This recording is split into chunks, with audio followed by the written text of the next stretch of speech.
Welcome.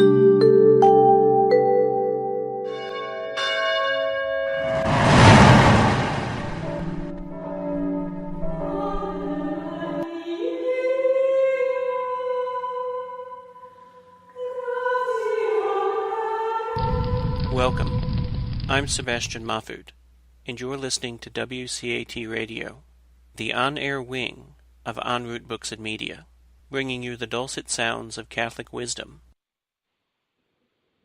Hello and welcome to our session of I Thought You'd Like to Know This Too.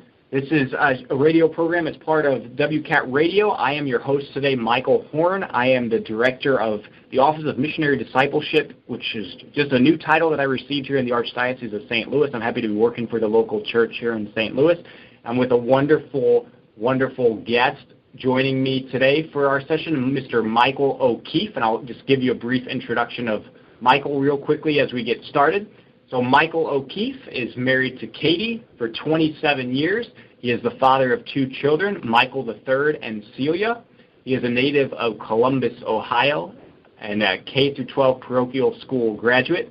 He has been a longtime parishioner of St. Patrick Church in Columbus, Ohio, and he is a former board member with the Columbus Manor Corps and president of the Columbus Kinder Corps. And he's worked in retail sales, as tech support, as a chef, and he now sells energy for a Columbus-based energy supplier. So Michael has a ton of experience joining with us. We're very blessed to have him with us. Michael, how are you doing this evening? I'm very well, thank you. How are you? Great. Doing great. Thank you so much for being on the show, and we are excited to kind of share your story with our listeners today. And so we'll just kind of dive right in. I just wanted to ask you a little bit of, if you could give us a brief introduction on kind of your life and your family situation and your current and past work. I know I touched a little bit on the work in the introduction, but if you just want to talk a little bit about kind of your upbringing and your family situation now, and also any just current or past work that you'd like to just notify our listeners about, anything that's been going on, the exciting experiences that you've had in the world of the workplace in your life thus far.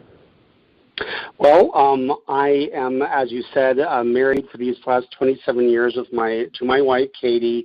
I was raised the oldest of 6 children in a very old Irish Catholic family here in Columbus, Ohio. My great-great-grandfather settled here, and my family's lived here since then. We, both of us, graduated from parochial schools. It was a very traditional type of match. Both of us have fathers who were established here. Our grandfathers were both local businessmen. Our mothers were both from the Southwest. So in many respects, when we married, it seemed like a very ideal match.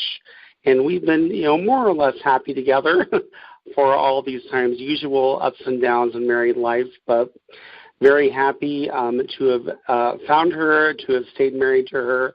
And it's been a wonderful way for our faith to grow. We're an edifying trial to each other, if that makes sense. Absolutely. Very good. And so in your current and past work experience, I know I mentioned a couple of those jobs. If you'd like to talk about any of them in more detail, that would be fantastic. But if you're good, just kind of list them as they were, that's fine too. Any experiences that you'd like to share in your current work or in past work that you've taken on?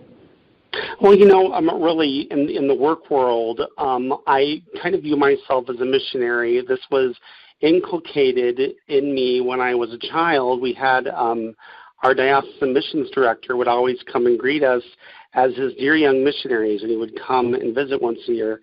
His name was Monsignor Culp of happy memory. He's deceased now. But he would always greet us as his dear young missionaries, and as I became more of an adult, I began to look at it kind of like that. You're always a missionary in the world. You are the only Bible some people will read. So I've always tried to conduct myself in the workplace like that, because I've always viewed my work as a means to being a parent and a father.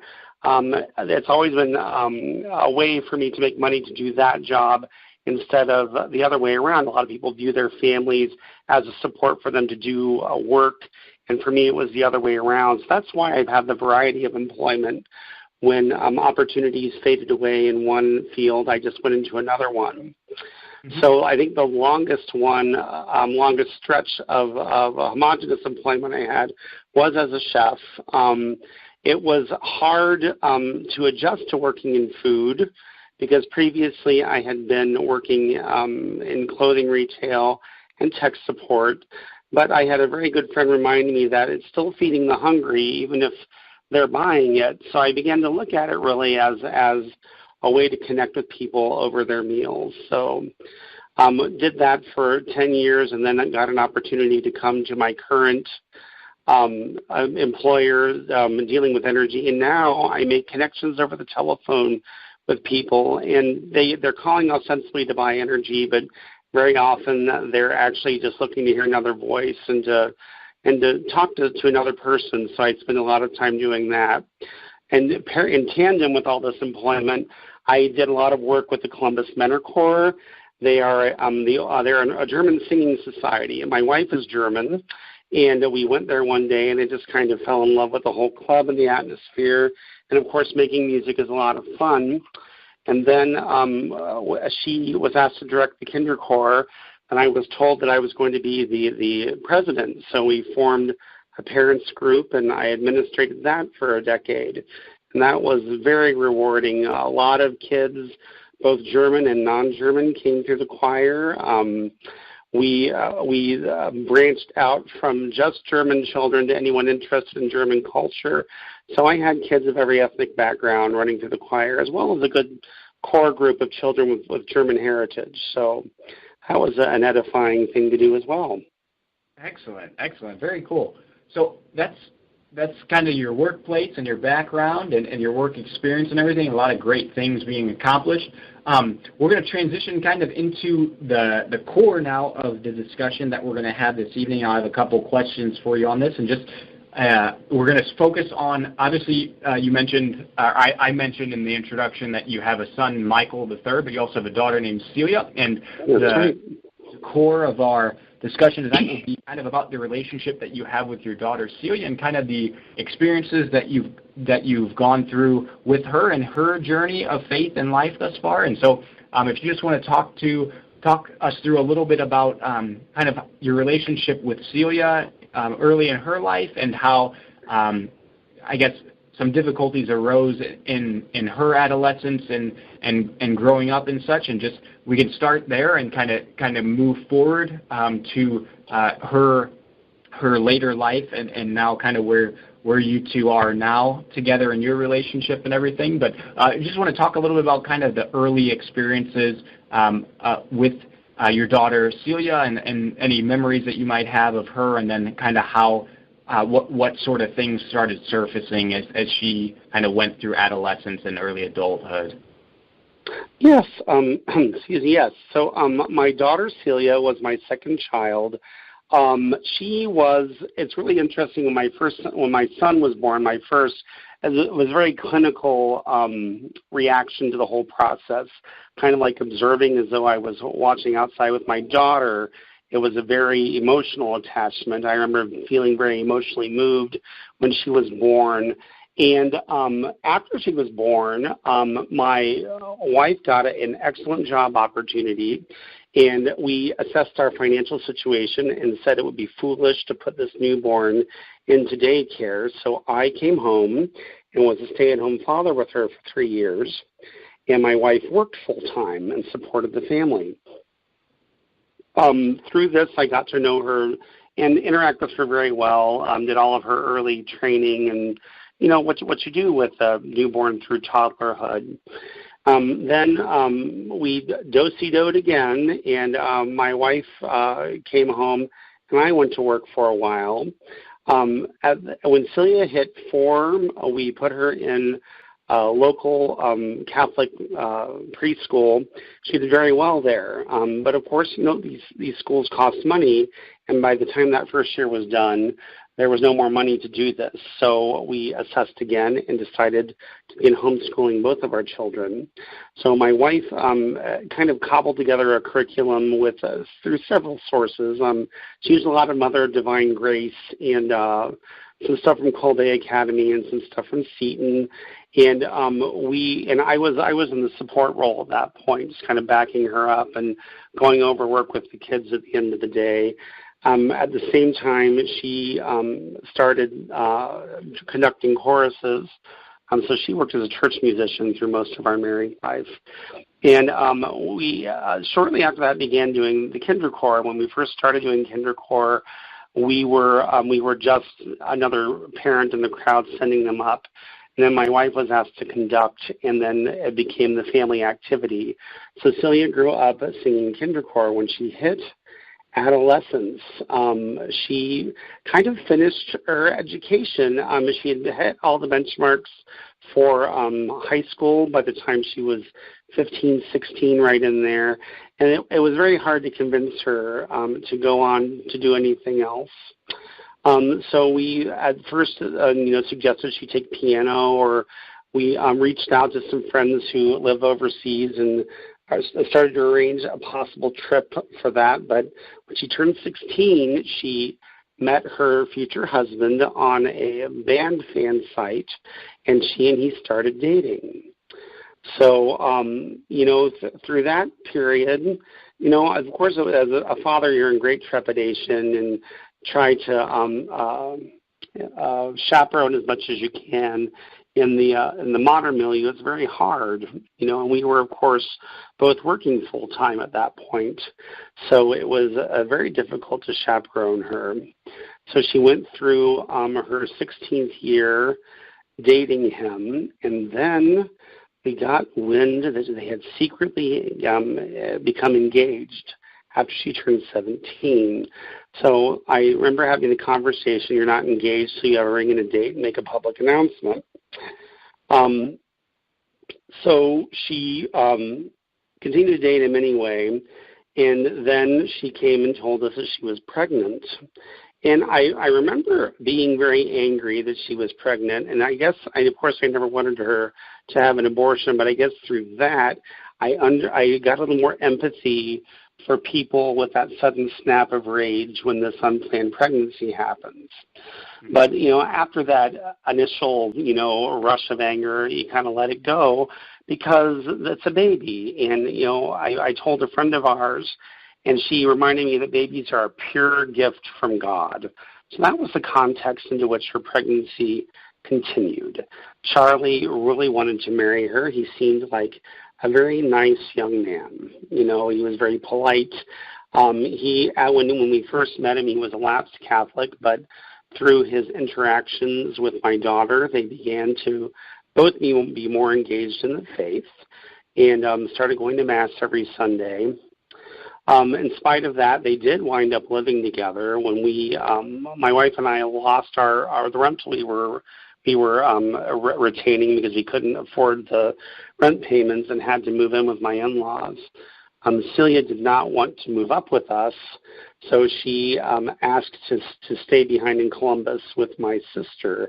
Then my sister, about a month and a half after that happened, moved out and turned the lease in the house over to Charles. So Celia and Charles were actually living together before they were married. She was pregnant. How can this look worse? But, again, they were going to Mass every Sunday. And when the baby was born, his name is Patrick, absolutely delightful, perfect baby. We went and arranged to have him baptized, and she continued to go to Mass every Sunday. They began marriage preparation, and everything was kind of moving forward in a very positive direction. He seemed to be her husband seemed to be growing, reconnecting with his faith, and she was very excited to look forward to the state of marriage. So that's where that all was. Through that time, she and I kept a very cordial relationship, but she was really focused on building a relationship with her husband at that point in time. So after a while, they continued their marriage preparation, and there were like little cracks that you would see, like he would seem cold and distant or you would come upon them and it seemed like they were just arguing. But this is all can be very normal in the development of a relationship. Then, before they were married, they witnessed a murder, which sounds very dramatic and terrible, and it was. They saw a couple get mowed down in a parking lot over a parking space. You would have to know my daughter. She kind of took control of the crowd and sent people home. There was a nurse there, and they sent people home. And she and Charlie continued on to their party that night, a little bit shook up. But then he started to buckle under the pressure, and behind the scenes, he, I guess, was having outbursts of rage, like yelling and punching walls, things like that. She protected him from us. We never knew this was happening. The wedding day arrives, and we went over to help get things put together. We arrived at their house, and Charlie was there, and he was supposed to have been with his parents. And her friends were all there, and they were kind of quiet and pensive looking, I guess would be the way to describe it. But I sent him away to my parents' house, and my son and my brothers and father got him into his wedding clothes, and my wife and I stayed and helped get Celia's wedding party ready. And at that point it got kind of funny. I mean, all of her bridesmaids had their bridesmaids' dress packed in backpacks, literally. So they're pulling these backpacks out. I'm ironing dresses. My wife is upstairs talking to my daughter and getting her ready for her wedding. My aunt came over, collected the baby. We all piled into the car and headed over to the church. When they arrived at the church, Celia went down to the bridal room with her mother and her bridesmaids, and my wife's dividing flowers up among all of them. Then she got Celia alone and talked to her about the seriousness of this and whether she really wanted to get married. And Celia said, "Yes, I want to get married, Mom. I'm really ready for this." And I recall through this that the priest who married my wife and I too, had said to us that he had never met a young woman more prepared to receive the sacrament than Celia. And I was very pleased because we had, worked very hard to make sure that both she and her brother understood their faith. Is one of the big things with us. One of our goals was to have children who understood the faith so that we didn't have to hear them saying things that were nonsensical if they left it. If that makes any sense to you or not, it sounds crazy, but you would hear people say, "Well, I left the Catholic Church because they worship saints," or other nonsense, and I didn't want our children to ever say things like that. If they left the faith, I wanted them to have a real reason, not something that was not true. So we were very happy that she was well prepared. So, and meanwhile, I went upstairs, and his groomsmen were wandering around. The only Catholic in his wedding party was my son. The rest of them were all, Christians, and I think one of his friends was Muslim, and they really didn't know what to do. So I sent them into the groom's room to take care of Charlie, keep him calm down. And Celia's male friends, were seating people in the church. And Celia came up, and we lined up at the back of the church, and I looked at her and I said, "Now, sweetheart, are you sure you want to get married? If you don't want to get married, it's okay. No one will be mad at you. I'll just go up and invite everybody back to the Shamrock Club for barbecue, and we'll just call this a celebration of a different sort." And she said, "No, Daddy, I want to get married." So they started playing the Lyric of St. Patrick, which was a hymn that kind of played a lot into our lives and our faith. She and I used to sing it together when she was a child, leaving the church every Sunday. Of course, a half voice. We weren't belting it out. So that's what she processed into, and we sang the Lyric of St. Patrick and walked into the church, and the wedding went very, very well. The reception was a lot of fun, and we were kind of breathed a sigh of relief that everything, was okay. Well, we learned later, of course, about 6 months into their wedding or into their marriage, there were things that just weren't right. So one night Charlie called us and said, Celia's been drinking. So my wife and I came down. We scolded her for drinking. And then my wife looked at Charlie and said, who bought the alcohol? And Charlie said, well, I did. I'm 21. I'm allowed to. And my wife said to him, if you have someone in the house that abuses drink or can't stay out of it, then you don't buy it. That's just how that goes. All right. So there was that. That was an early conflict. And then when she shaved her head one day, and I, of course, thought that she was just being, I don't know, what would be the right word, trying to be edgy. And I scolded her, said, no, you can't do this, dear. I mean, you're a wife and a mother now, and, your husband, doesn't need to have a wife with a shaved head. Whatever else I said to her along those veins. Well, I found out later that she was acting out because he'd been verbally abusing her. Taking inside knowledge that he knew about her through her sharing counseling sessions with him, and really needling and humiliating her. It was very distressing when I learned that that's what happened, because, of course, I'd scolded her for being bad, She wasn't being bad. She was acting out. Then one day he called and said, well, Celia's taking the car and I have to go to work tomorrow morning. And we scolded her again. He said, bring the car back. You're being, foolish. And we found out that they had actually gotten in a physical altercation. And she'd taken the car to go to her friend's house to get away from him.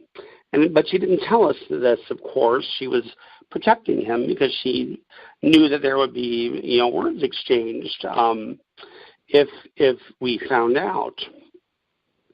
Well, this went on for a few more weeks, and then he one day announced he was leaving. I was actually at the house with her, and we said, I'm going to go out and watch a movie. And he would do this sometimes to kind of detox or let off steam. And he never came back. And then he called her and said, I'm leaving you. And went through a short series of other young women. And then he settled upon one, told this young woman that Celia was about his age. And the marriage just wasn't working out, which wasn't true at all. Well, it wasn't working out, but it wasn't because Celia didn't want to be married. She definitely wanted him to come back home at that point. So things decayed from there. Charlie got this other girl pregnant, and so at that point, Celia had enough, and we began to execute divorce proceedings. Well, then we found out that the priest who married them handed Charles the completed packet of marriage documents and told him to mail them. Father didn't want the documents lost because he was changing parishes. So Charlie didn't mail them. So we found out to our shock that they were married in the eyes of the church, but not in the eyes of the state. And this was horrible news to have. Yeah. And then things got very acrimonious. And I'll tell you, nothing will spark wrath in your heart like a betrayal like that. Yeah. I was absolutely livid. Mm-hmm. Absolutely livid. No, really, I can say genuinely, no charity in my heart for him at all. I was very angry with him. My daughter began acting out. She was over-consuming alcohol. He threatened to murder her. So he was prosecuted and put on probation because of her drinking. She had her visitation reduced. It ended up in the end being just a few hours, but it was the principle of the thing. She really was having a hard time getting a grip on all of this. At that point, they had moved in. My grandson and my daughter had moved in with us up at my in-laws' house. And she had brought with her her best friend who had become homeless through a series of strange circumstances there. So my daughter, her best friend, and my grandson moved in with us in my in-laws' home. Charlie moved in with his parents, and then moved in, and then his girlfriend was moved in there, and then he moved in with the girlfriend at a third location. Now, and eventually we got to know this girl a little better and found out more of what she had been told, and the relationship with her became kind of cordial, and it was a relationship that we had to kind of deal with because she helped coordinate the visitation with the grandson. Mm-hmm. So it was through her that we learned that Charles had purchased a gun. And Celia called him and told him, I'm not sending Patrick over because you have a gun. You get rid of the gun, and then we'll go back and renegotiate visitation. And he was very angry, accused her of trying to keep his son away from him. And through all of this, my daughter was actually very definite that she wanted him to still see his son. Of course, we've seen a lot of experiences of estranged fathers, and we know that that's not good for a boy, right? Mm-hmm. So Charlie found out from whom she learned about the gun and attacked his girlfriend. His girlfriend grabbed her son and fled the house, discovered she'd forgotten her car keys, and called the sheriff and asked the sheriff to come back with her to get the car keys. Charlie, when the sheriff arrived, thought the sheriff was coming to arrest him for violating his probation. And so the sheriff arrived. Charlie barricaded himself in the basement and announced that he had the gun. And they tried to talk him out of all of this, and he ended up shooting himself and died from it on 5th of July, day after Independence Day. It was very devastating. And at that point, we got the call from my mother-in-law. Actually, the girlfriend only had my mother-in-law's landline phone number, called my mother-in-law. My mother-in-law happened to catch us on a fluke, and we had just left Celia's house. She had, in the interim, I forgot to mention this, she moved in with a boyfriend who was the bass player in her band, and he had also interfered rather heavily with the visitation. Poured a lot of vitriol into her ear to try to really break up the visitation altogether. He really gave me the impression that he wanted just to have this instant family and not have to bother with actually getting married and having a baby. So it was really ugly in that regard. In any case, we had just left the party at the 4th of July party at their house. And my mother-in-law called us and said Charlie's killed himself. I called Charlie's parents, who have been traveling in Canada, and they were not home. We had no way of reaching them. So Katie called the priest who married us and who married Charlie and Celia, and had him call his classmate, who was their pastor. So he called them. I had Celia call them as well to offer any support she could. It was really heart-wrenching to have this happen. And I'll tell you one thing it really did is it kind of evaporated the wrath and anger a bit. A lot. I still think of him, and it does make me angry. Some of his behavior makes me angry. But you get this image in your head, at least I did, of wanting to reach through the veil and grab him by the hair and yank him back. You really do. And especially now that my grandson is getting older, he's beginning to, he's been told that his father passed away. His father's dead. And, being the youngest child in an Irish family, he has been to many, many, many funeral showings. So he really has a good idea, at least, of what happens at a funeral showing. But it's really hitting him now that he's 5. And other kids have a daddy, and he doesn't. And what that means, what Dad being dead, it means is kind of coming home to him. So that's been hard on me. I don't know how hard it is on him, because for him it's just his life. I mean, I think as an older adult, you think about what might have been. And that gives you grief, but to a child, it's just the life they're living, right? So, he's healthy and happy and doing pretty well. After the funeral, my family, of course, we all went. My wife's family came. My family, my mother, father, my siblings, did not come, and I'll tell you, their reaction was more relief that this threat was gone. They really viewed him as a threat. He had dual Canadian and U.S. citizenship. There was a worry he would take Patrick over the border and we wouldn't be able to get him back. When they found out he had a gun, there was a worry that he would come around and shoot people up.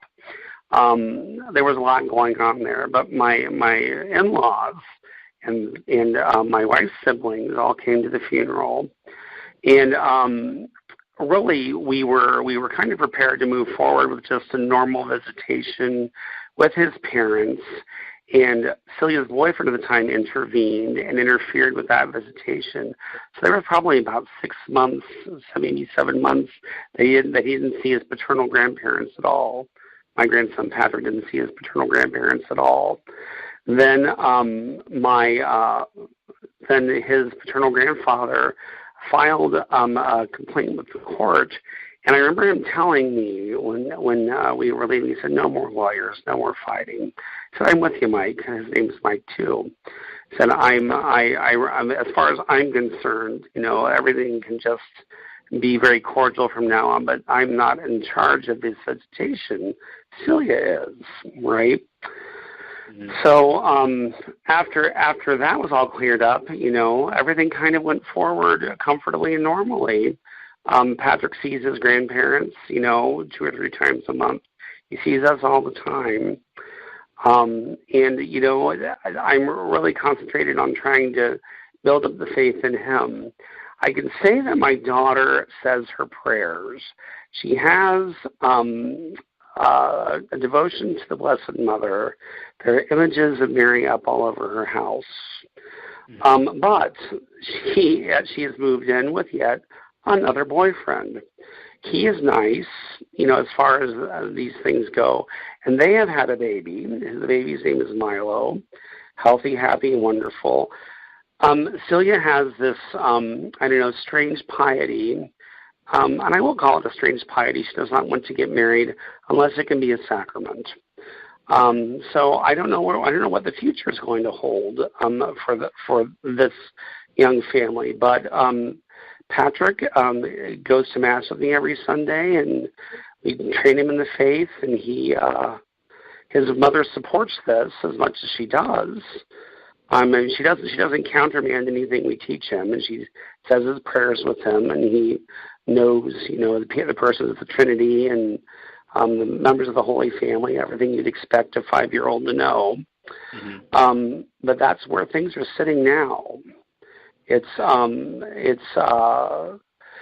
in some respects, it's distressing to me, but I always hold out hope. She's baptized, so is he, the grandson, and so is her husband. He was baptized in a Lutheran church, but we know all baptisms are Catholic, right? Right. So, I always have hope that the Holy Spirit will continue to work on these people and that they will one day be brought to the state of matrimony and have those graces. Sure. That's where everything is with that. Yeah, so what do you think, Michael? Why would the marriage, maybe I missed something earlier, but why would the marriage that Celia would enter into now, why would that not be sacramental? Well, she does not want to get a marriage at the courthouse. And her husband, or not her husband, her current boyfriend, even though he is baptized, does not have a particular Christian faith. Mm-hmm. So that is her I guess, hang up. She can't get married at Mass at a Catholic church. She doesn't want to be married at all. Gotcha. She doesn't have a use for these secular courthouse marriages. And I don't know about other ethnic groups, but you find oddities like that in Irish circles. I've observed through the years, little old men who come to Mass on Sunday and stand outside the church with their hand on the wall and they don't go in and they don't take communion. But if you bother them, they'll tell you they're at Mass, right? So you've got like things like that. And that certainly isn't something that we reared into her, but I think it's something she kind of picked up in the ether of being in the Septimate group. And now I did mention, of course, she was brought up through the Kinderchor, singing German music and being around German people. But she also did Irish step dancing, so there was a lot of Irish culture she observed as well. And of course, I'm very Irish to Americans, but very American to Irish people. So that's, the funny thing with being in an ethnocentric family in America. But that is a strange piety that she has. Sure. And now, from her perspective, I mean, you mentioned a lot of the struggles that she went through with kind of the abuse that she faced from her husband at the time, and the struggles of the alcoholism and the temper and the anger and such, and kind of what she's been through and how difficult that's been. Trying to maybe take it on a positive light for you. Just how has it been for you, Michael? Kind of, again, because it seems like the outlook, praise God, is very hopeful that you have for the future and everything, which is great. But can you talk a little bit about how it's been to raise your grandchild? Patrick, is that? Yes, Patrick is his name. Yes, that's been pure joy. It really has. I mean, as now, he's starting into his 5th year, right? So as of April, and there is, of course, the usual, pushback you get from a child when you try to civilize them, right? So it's a sign of, C.S. Lewis used to say that was a sign of intelligence, right? If a child lets you rear them without resistance, it was a sign that they weren't very smart. So, but it really has been pure joy, and it's been, I don't know, for want of a better word, I'll say it's been a lot of fun to do that with him. Taking him to Mass on Sundays and teaching him some of the tradition that we have as a family and as in the faith. It's been a blessing to me and a joy to me, and I think he likes it. I mean, he's very excited to see me, and he's excited about going to church too, which is funny. I think he's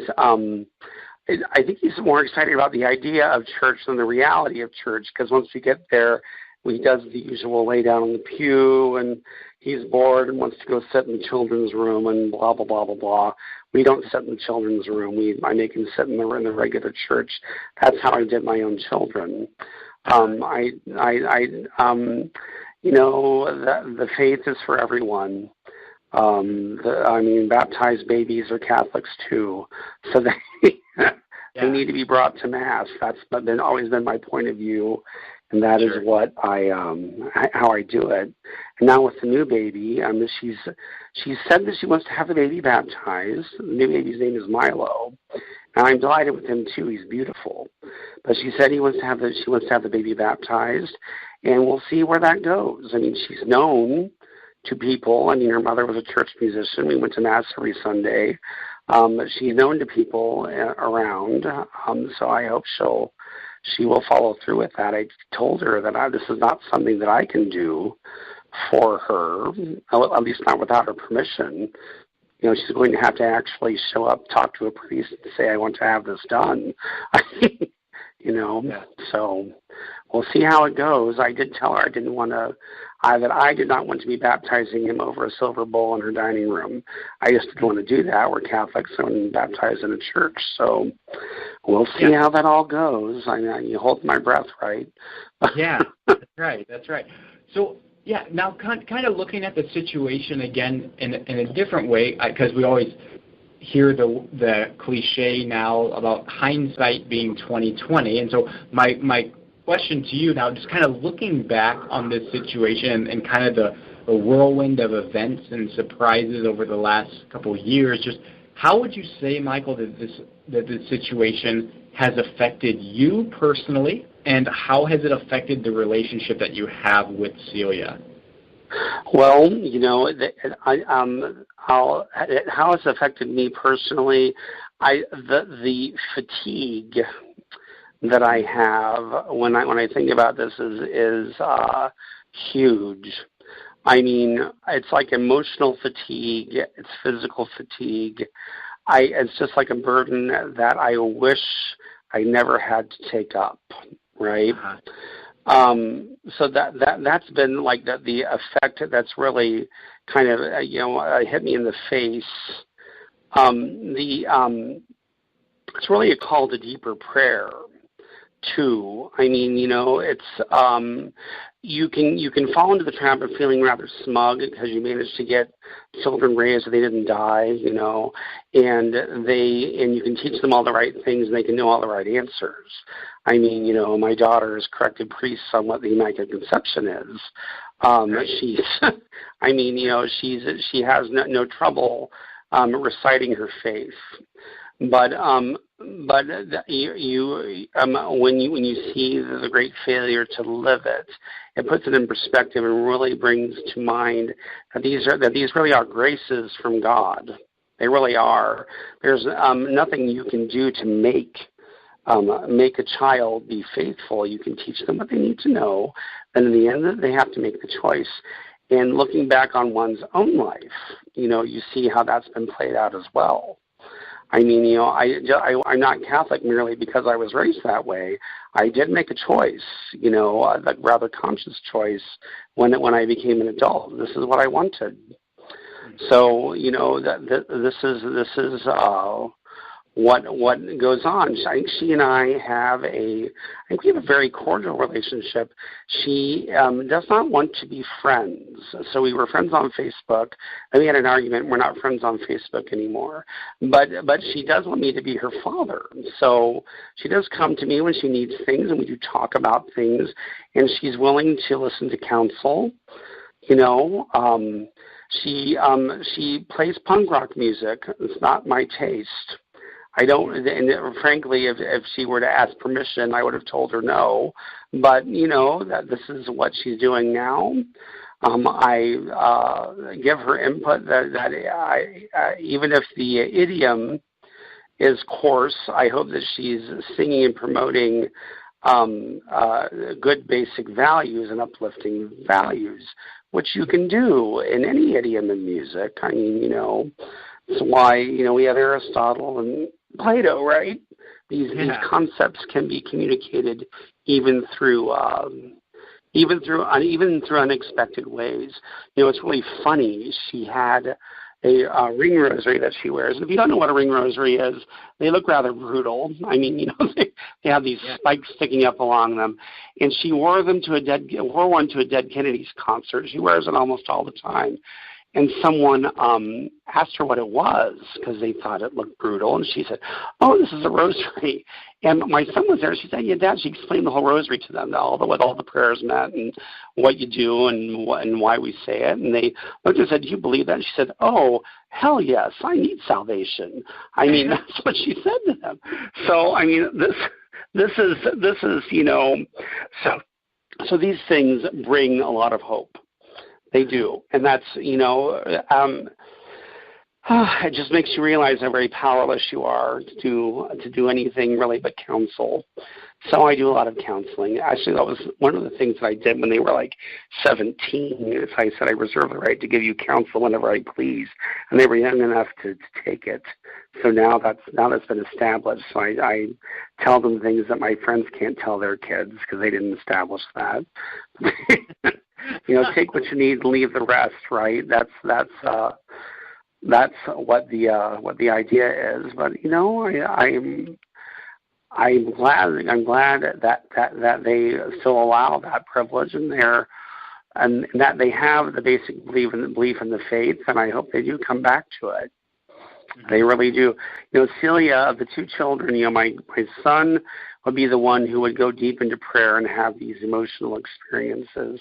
My daughter was always the practical one, like, what do I have to do to get the grace? That kind of thought. Right. Which prayers do I have to say? How soon do I have to be at Mass? How long do I have to stay? That kind of thing. So that's kind of played out in their lives very much. It's a very practical faith. Mm-hmm. Sure. So, That's a beautiful reflection. Yeah, thank you for talking about that, especially because I know it is certainly difficult to kind of deal with the struggle. And I think one of the things that I try to help people with kind of in my ministry when I do work with evangelization for both parents and grandparents, I think you touched on a wonderful point about at the end of the day, you just kind of feel powerless. And you can do a lot of great things. You can teach the faith in many ways. You can lead by your example. You can be a pious person and be reverent and teach the truth and show the love that Christ calls us to show to people. But at the end of the day, it really takes a personal decision by another person, whether it's your child or a friend or family member, whatever it might be, to really just embrace Christ's love and to live it. And so it can be frustrating at times, but that's how it is in the end, that we need to surrender that. And that's why these parents and grandparents often walk away so frustrated when they talk to me. But I'm like, at the end of the day, you cannot live your child's life. You can do no, you can't. And that's right. That's where the faith and the hope come in, and really the charity. I've seen people step away from the children because they don't approve of how they're living. Of course, I'm not talking about children who have uncontrollable drug problems or are doing really terribly socially immoral things as opposed to merely immoral things in the face of Christianity. But as long as they are not abusing you and are functioning in the world, I think it's important to keep that connection, because you can still be an influence. You can still be an influence. You can be an influence on the coming grandchildren, on friends, on boyfriends, on girlfriends, whoever they bring in. I've come to a couple of her concerts, and it's really funny the reaction, because I don't look like I belong there, because I don't. And I always introduce myself as Celia's father, and it just gives them pause that they aren't invisible, they aren't alone. There are people who care about them. I mean, it's just an alternative way to witness, I think. It's hard to discern sometimes. She's living with her boyfriend. There are people who would say, I'm not talking to you until you get this fixed. I don't think that would work for her. I think she might get it fixed, and she would continue to not talk to me because I didn't give her the support I could at the time. And of course, I love her, and I want to be around her. I think she's witty and funny and smart and all that jazz. And I think this man, I thought Charlie was nice. It's funny that at the time, we have another friend who's a priest who used to form students at seminary, and he looked at my wife one day and said, that boy's too quiet for her. This is not going to end well. And it didn't end well, sadly. Poor Charlie has passed away, and she had to endure a lot. She had to suffer a lot, but she got a beautiful child out of it. Who would you give back, right? Right. So yeah, you can't play shoulda, coulda, woulda.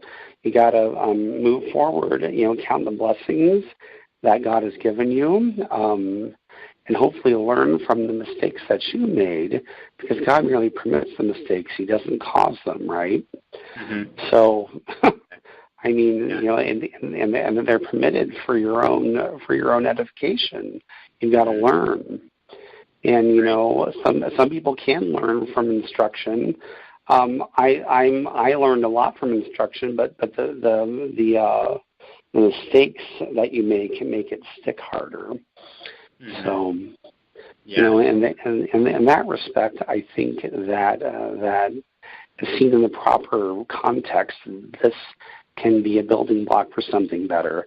Never good to commit a sin. However, God writes straight with crooked lines. The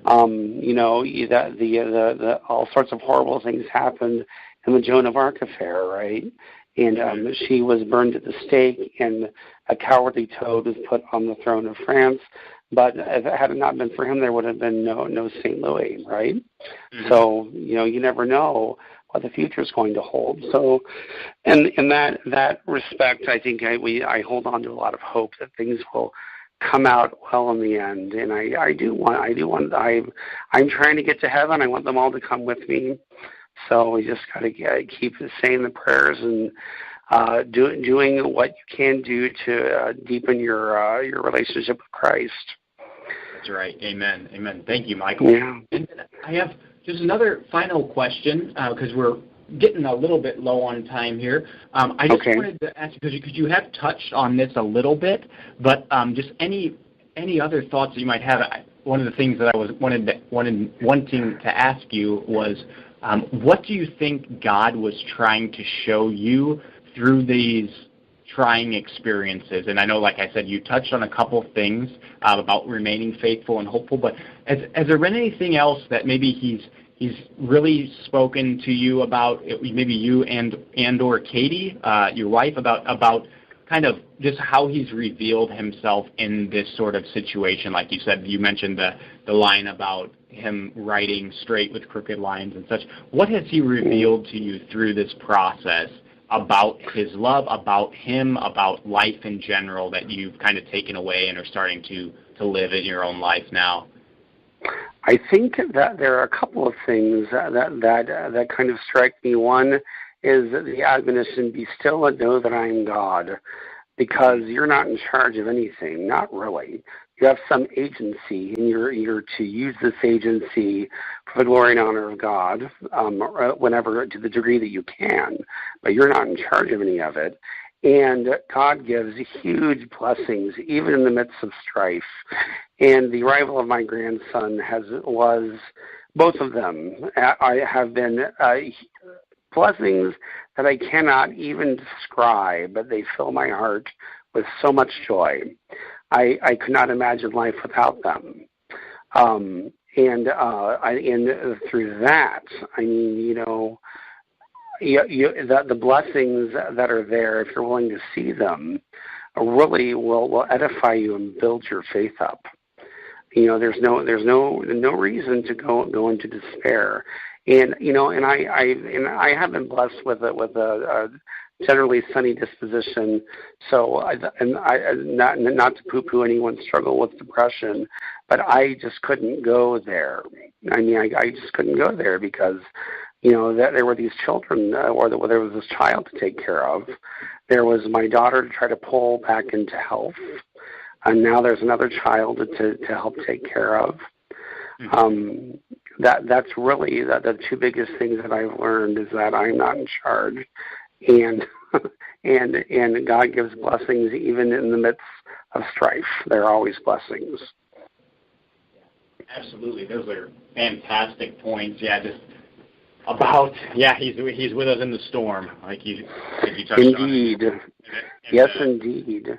Yeah. Well, and you don't know who is going to be speaking with his voice. I mean, I was absolutely in a panic when she said she was pregnant. I was the president of this children's chorus.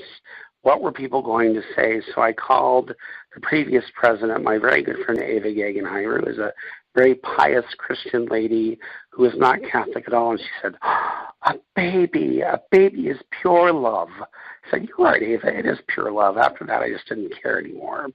Baby's pure love. He's here already. He'll be born in a few months. Let's just, accept this tremendous gift that we do not deserve, and try to bring him up the best way we can.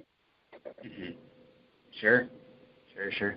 And so, as you've kind of learned these great wisdom lessons about life and about our faith experience and such, you kind of talked about how the need to pray is ever present, and in the world that we live in today with its chaos, and there's a lot of problems always being reported in the news, and it's so easy to become jaded, to become pessimistic, to become cynical about things. I think it's one of the greatest challenges and the blessings that we have as Christians, as Catholics, to continue to embrace the hope that Christ offers us through his sacrifice on Calvary, and the hope that we have of heaven, and that we can be those kind of beacons of light, of hope, and of joy in a broken world in many ways. And so the last thing I just want to say, and then you can feel free to expound on any closing thoughts that you might have. You mentioned just the power of prayer and the need for prayer in our lives. How have you embraced prayer in these times? And do you have any particular devotions that you have found very helpful or very just really beneficial in this process and that kind of give you consolation or really help you relate to our Lord in different ways? Well, I'm very cliche in that regard. I really turned to the Rosary. And I had, it's interesting, I had a devotion to the Rosary as a child. And then, the thing with devotion is you can drop them. So I dropped it for a long time. And then we were, when my wife began to conduct music at a Latino parish, this terrifyingly holy Mexican nun came out and looked at me and said, "You have devotion to Our Lady." I said, "Yes, sister, I do." She said, "Then you will lead the Rosary." So that, and after that, it was picked right back up, So I really turned to that. And one of the nice things about the Rosary is even if you aren't having an emotional stimulation from doing it, just the power of the words pull you forward. There's always a more insight you can get into God, His thoughts, the Scriptures, through praying the Rosary. So in that regard, I'm very cliche.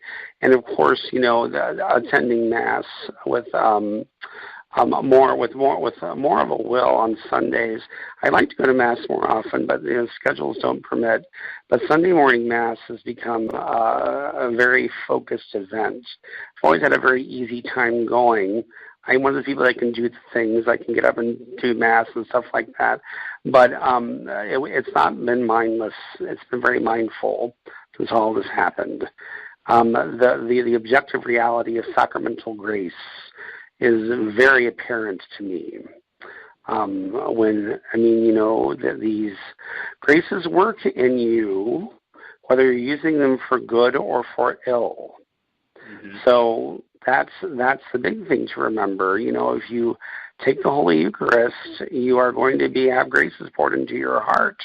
And if you're using it for good things, you'll do wonderful things. If you use these graces for terrible things, it will be, you'll be guilty of sinning against Christ Himself directly, not merely, right. A fallen man sort of sins, but really direct insubordination, for want of a better word. Who wants to be there? Right. Exactly. Well, Michael, thank you so much for your time and your witness and talking about kind of this experience of your life and as it continues to persist and as the journey continues in life and this kind of surprising, exciting, tragic journey that we call life. There's a lot of things that are always being thrown at it. So it's been an absolute delight for me to be with you and to listen to your story and to help share your story with our listeners at WCAT Radio. So thank you so much. Do you have any final questions for me or anything that's going on? No, not at all. This was a very enjoyable thing to do. I'm very happy that I was able to speak with you, Michael. Thank you so much for Likewise. The kind invitation. Thank you very much, Michael. And we will keep you in our prayers, and you and Celia and your wife Katie and your other son Michael the third, and the grandchildren Patrick and Milo. And just again, thank you so much. And we'll just sign off here. Again, this is the segment I Thought You'd Like to Know This Too from WCAT Radio. My name is Michael Horn, your host, and it was a pleasure to be with Michael O'Keefe this evening from Columbus, Ohio. And we just ask God's blessings on all our listeners as we go forth this evening. Thank you so much, and take care, and God bless you. Thank you. We hope you enjoyed the program and will join us back for another show on WCAT Radio. This is Sebastian Mahfood. Good day.